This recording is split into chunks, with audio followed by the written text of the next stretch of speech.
Let us move on to our highlight story this week. And so the ongoing saga of Indiana gerrymandering is back on. State House Speaker Todd Huston announced Tuesday that his chamber will, in fact, convene on Monday, tomorrow, to take up redistricting. Senate President Pro Tem Rod Bray then announced the upper chamber would meet beginning the following Monday. Recall, President Trump has been pressuring legislatures in red states nationwide to take the unusual step of redrawing their congressional maps outside of the normal census cycle. Texas kicked off this circus, other states have followed, and the pressure has been turned up on Hoosier Republicans. Still, the Indiana GOP has been split, and just 2 weeks ago, Bray announced the assembly would blow off Governor Mike Braun's call for a special legislative session because they didn't have the votes. At Organization Day, the ceremonial start of the 2026 session, lawmakers voted to adjourn until January 5th. That came amidst a week of menace and intimidation, with swatting incidents and bomb threats directed at the Republican holdouts. The governor, and even a colleague of Jesse's on the Indianapolis City County Council there. So yesterday, Speaker of the House, the U.S. House, Mike Johnson, huddled with Indiana Republicans on a conference call, pleading for Hoosier lawmakers to help advance the Trump agenda. The pressure has yet to work on some of the legislators here. State Senator Greg Walker of Columbus says he turned down an invitation to the Oval Office and accused the White House of violating the Hatch Act, which restricts political activities by federal employees, saying, quote, "I refused the invitation, but the underling who reached out to me is trying to influence the election on my dime. That individual works for me. He works for you. He's on my payroll. He's on your payroll, and he's campaigning on company time. That's a violation of the Hatch Act. He's a federal employee. He works in the White House. But does anyone care about the rules anymore? Not that I can tell." And the nose picked up another Senate Republican this week as Mike Bohacek came out against the proposal, citing the president's repeated use of the R word, particularly in a Truth Social post this week directed at Minnesota Governor Tim Walz, which we mentioned earlier in the show. Bohacek, whose daughter has Down syndrome, said, quote, "This is not the first time our president has used these insulting and derogatory references, and his choices of words have consequences. I will be voting no on redistricting. Perhaps he can use the next 10 months to convince voters that his policies and behavior deserve a congressional majority." End quote. So I will open up this to discussion. Now, listen, I'm glad Senator Bohacek has found a line that he wasn't willing to cross, that something told him the president has gone too far and I'm not going to support his agenda. That's great. Same thing with Senator Walker. I appreciate that. I appreciate all of the no's in the Republican caucus. For whatever reason, maybe it's the right reason, maybe it's not. These people have landed on the right decision, but I have to ask all of you: is this just kayfabe? Right? Have they found the number of their group that are allowed to pantomime having principles in public while still ramming through this highly unpopular gerrymander? And I'm going to go in reverse this time and start with you here, Kurt. Oh, wow. So his response, because he has a Down syndrome daughter, to me, so wait a minute, it's directly affecting you. So now you're speaking up about it. What about all of the other things that you have voted on that hurt people that, didn't evidently affect you? So even though, yeah, that's good that he said that, bullshit, don't give me that line. What I'm going to say is they could stop this from happening by not showing up. Okay. If those Republicans who are against redistricting just don't show up, don't give them a quorum, just don't show up, they could stop this dead in its track. So that's, I think, where we need to push. That's where our focus needs to be, is just not allowing this to come, to become a thing, Yeah. squash it if you really are that serious about it. So we know it's wrong. We know it's But on the other hand, I'm absolutely, let me say this. I'm absolutely against redistricting. That's, gerrymandering, manipulating elections. That's all bullshit.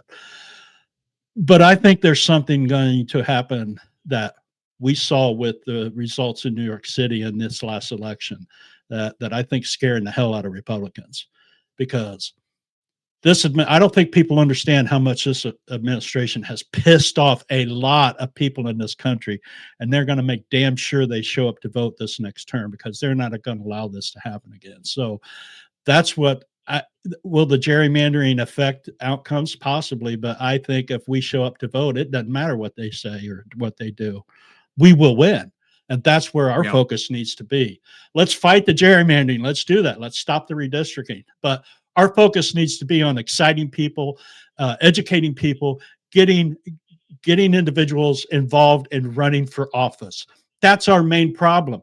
Our primary ballot here in my county in 2024, okay, we had one race that was up for a vote, and that was the Carmichael McRae.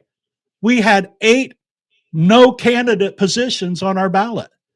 So that's our problem. It's not redistricting. It's not gerrymandering. It's that we don't get people involved to vote and to run for office. And that's where we need to focus. Stop the gerrymandering. Let's talk about it. But my God, we need to get people excited and educated and know you need to be a delegate. You need to be a precinct chair. You need to run for office. You need to run. That's where our focus needs to be right now, because I guarantee you there's a lot of people in this state, especially young people, and with the organization that Courtney and I have started, with the help of other people, that's our focus. We're trying to excite, educate, motivate, and get people in place to run for office. And if we do that, and if we get the votes out there ain't a damn thing they can do to us, okay? Because we will win. Yeah. So, and if you do that, you can win on any damn map. Exactly. I gotta ask. I mean, did the threats and intimidation and the swatting and the bomb calls work? No, I mean, so here's what I think has happened. I think the Senate is still planning on voting no on redistricting. And I think that if you read Bray's statement, he's like, all right, fine, we'll come back and take a vote. But like, you can't manufacture votes out of nothing.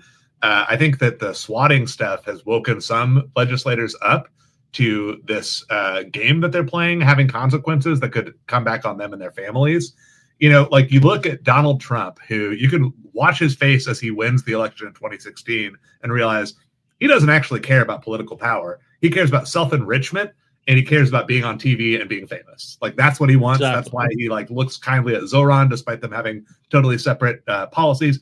That's what he's looking for. And then he has spent billions of dollars, and Russia and China and everybody else has spent billions of dollars feeding the trolls, some of them homegrown, to just say all this crazy right-wing bullshit online and own the libs and just throw all of this ridiculous stuff in the air. And in Indiana, where there haven't been competitive elections for decades, a lot of the newer batch of people, House of Representatives comes up every 2 years in this state, right? So a lot of the Republicans who are in office right now are just smelling their own farts and think that this is how regular people really, really believe things should work. And those who have been in office for a little while, if you've noticed, mostly are horrified by this idea of redistricting, because they check their email. They recognize that 99% of the messages they're getting are people horrified and angry about this redistricting thing. This is just aiming a shotgun very carefully at your own foot, measuring it, testing for the wind. You don't want to miss, and definitely just blowing your own foot off. And it's just super obvious to anyone paying attention that is going to be the end result, as a favor to Trump, who is historically unpopular, ridiculously over the top unpopular right now. He still has the media. He still, is making a lot of noise right now. Congress isn't standing up to him, so he's getting his way, but he is not well liked, even in Indiana, even in rural Indiana. A lot of the people who held their nose and voted for him are like, what the hell did I do? And are just looking for any off-ramp right now. And so, you have these far-right legislators who are just la, la, la, I'm not listening. I'm on Truth Social, and everyone tells me to do this. Never mind the fact that I've never met any of these people in real life, and they're either living in their mom's basement or in Russia. like, just at the end of the day, we still have at least some semblance of a democracy, and voters don't want this, full stop. Like, that is abundantly clear based on anybody who's tried to measure it, even people with a partisan interest in measuring it and trying to pretend that there's like favoritism for this. So, I don't want to say, I'm not an accelerationist. Otherwise, I would say, I hope they do redistrict. I don't hope they do. I think we should still pressure them and say not. But I think if they do, they're going to find out that they don't have a 9-0 map. In fact, it's a lot more like 6-3 or even more against the Republicans, because I think people will punish them for this. It absolutely could backfire. You mentioned that the voters don't like this. Jesse, would you say that perhaps they are mad? And I build up to this because this is why I wanted Amy here today, because your organization, Mad Voters, is going all out this week, organizing against this redistricting push. And I would like you to tell folks all about what you got planned. Okay, so I would like to start by just taking a step back and just let everyone know, in case you haven't seen it, it is happening. There is a growing pro-democracy movement in Indiana. It is made up of, grandmothers and students and retirees and teachers and nurses. I mean, look at how many people we had at the No Kings protest in October, right? It is growing. And we also have so many organizations.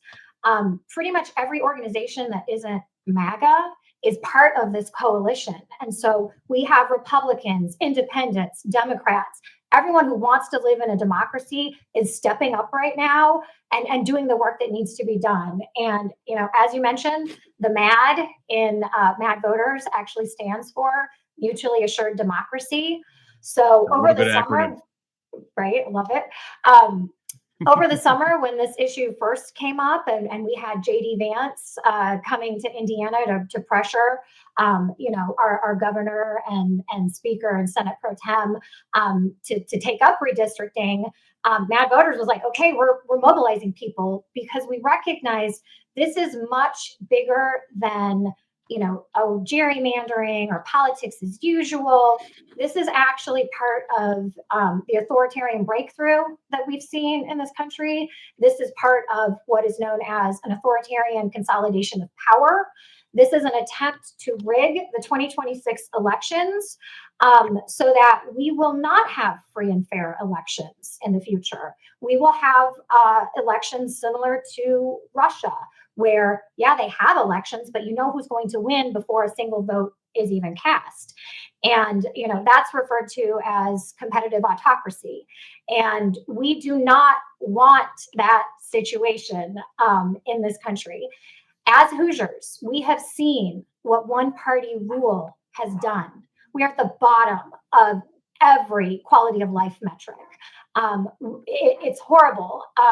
We're so gerrymandered that our voter turnout is at the bottom of the 50 states. And here in Marion County, where I live, it's some of the worst in the entire country. And so what Kurt said, I think, is really important.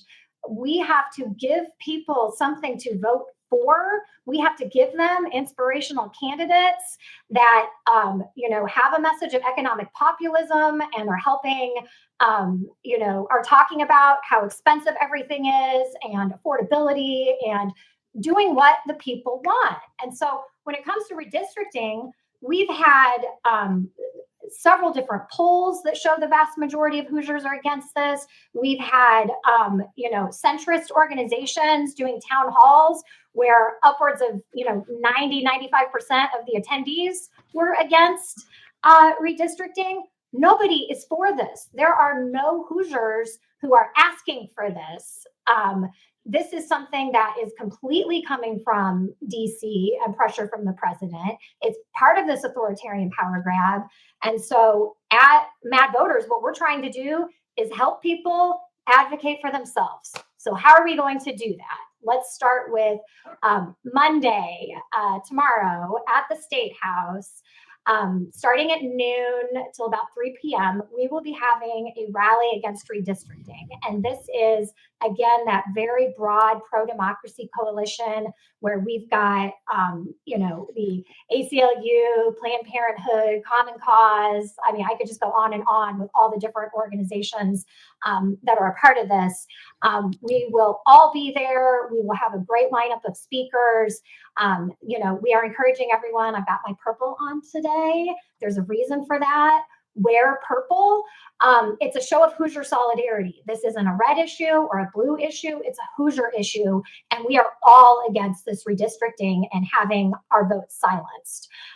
So rally tomorrow. We do have buses and carpools coming from different areas of the state.